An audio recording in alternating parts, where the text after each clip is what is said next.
Okay, I'm live. Hello, everybody. This is called Trig Nibble, convert a graph to a trig function equation. And the reason I throw equation on the end is just to make it clear, because you're not converting it just to sine or cosine. You're creating a function with sine or cosine, but it's a little more than just saying sine of alpha or sine of theta or something like that. And this is in response to a couple of queries I've received this semester. I'm a supplemental instruction leader at, let's see if I point correctly, Indiana University East for trigonometry. And a couple questions with this week's discussion group. So let's go ahead and look at the equation quick, and we'll just jump into it. And I'm not necessarily going to do the whole thing for you, but it gives you an idea of what you need to do. What we want to end up doing is getting an equation like this. You want to have an equation that you can put into the form of f of x equals a cosine of b times x minus c, and close your parentheses up, and plus d. And really, when you look at all of this, it's interesting, I've got like this window and a window here. I need to move out of the way so I can see what I'm doing for you. There we go. That's better for me. You basically have the amplitude, a little grain of salt with that. Then you have b is related to the phase. It's not, to the period. It's not the period, but it's related to the period. C is your phase shift, and d is your vertical shift. So how do you figure this out? And I know it looks hard, but it really isn't. Let me make sure I have my calculator correctly.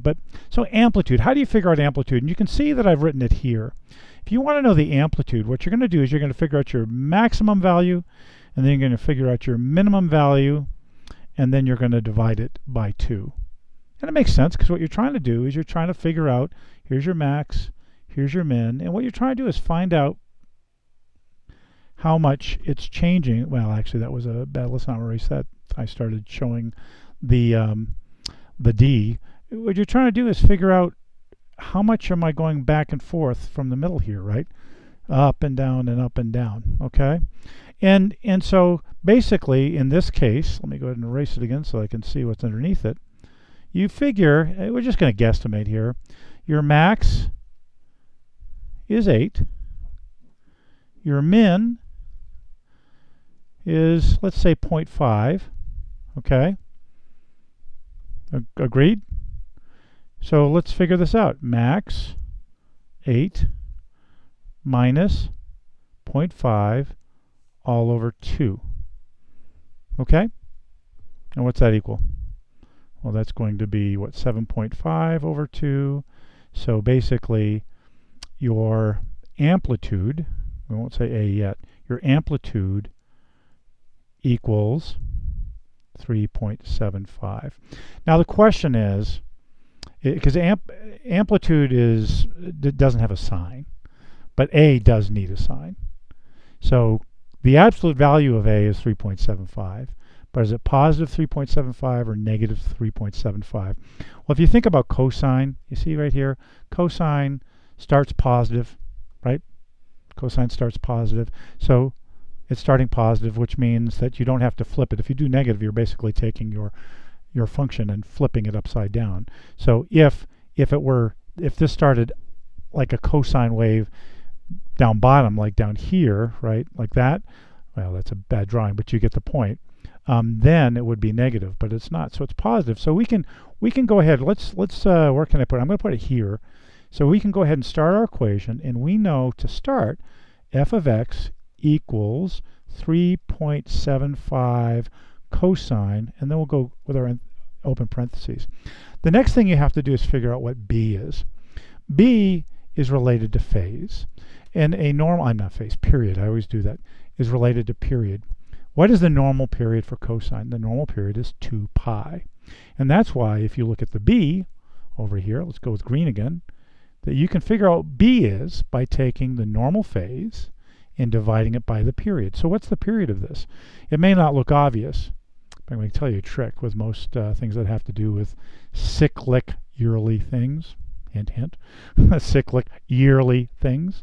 If you look at this, the period is when basically a full path down and up, or up and down, or whatever you want to do it. And so let's say our path starts here, and then our full path ends here, right? Well, what is that? That's about here. So what do you think the period is? The period is 12, right? It's 12 months. So basically we're going to say that B equals 2 pi divided by 12, which of course equals pi over 6. And by the way, if it's basically, if it is a cyclic monthly thing like temperatures, amount of rain, all those kind of things, cyclic yearly thing, your period is going to be 12 months, right? You probably don't have to do much guessing. It's good to confirm with the graph. Who knows, it might be some strange thing. It has a two-year cycle or a 12.5-year cycle, but it's going to be 12 months generally. So pi over 6 is going to be pretty common in these things. So now you have your pi over 6 times x. We're going to leave c out for a second. And then we're going to do, we need to figure out what our plus d is. And I'm not going to put the plus sign there because d could be negative. So how do you figure that out? Well, think about it. When I started drawing in the first place, and it was legitimate for what I was drawing it for too, but it'll make more sense now, is basically what you're trying to do is say if you have a normal cyclic thing, right? Oh, that's a lousy drawing. I'm not promising the next one won't be any better. But you've got your normal cyclic thing. Normally this is 0, right?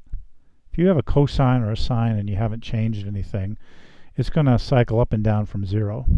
Obviously this doesn't do it. Zero's down here, and it's not cycling from 0. So what you're trying to do is find out how much do I shift.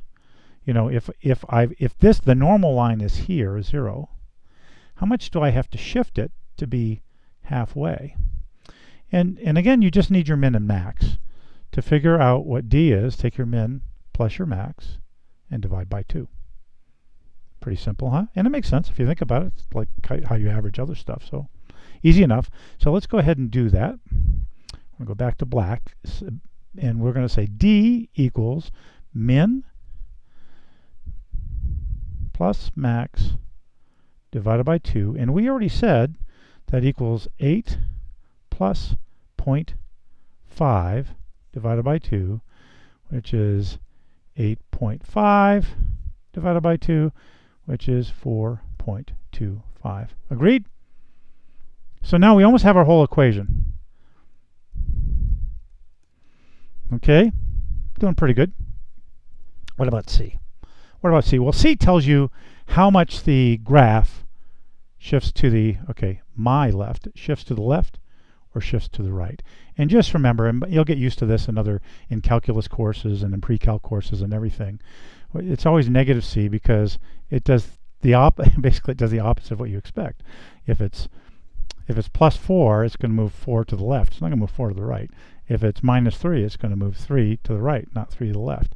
Well, if you look at this, and again, it's cosine. They were kind. They could have asked, and you can see this problem is from Rockwall's pre-calculus. Do I have the book here? Yeah, I've got the loose leaf. Rockwalled pre-calculus with modeling and visualization, 6th edition. It's on page 582. But if you look at this, you need to say how much did it shift one way or another. If they did sine, you'd have to do a shift. But if you look at it, they made it kind of kind. Let me go ahead and erase these again. They made it kind of kind. And where does cosine start? It starts high, right? Well, look, that's where it started, at 0, which means C is actually 0. So what you end up with if you do that is f of x equals 3.75 cosine pi over 6 x plus 4.25.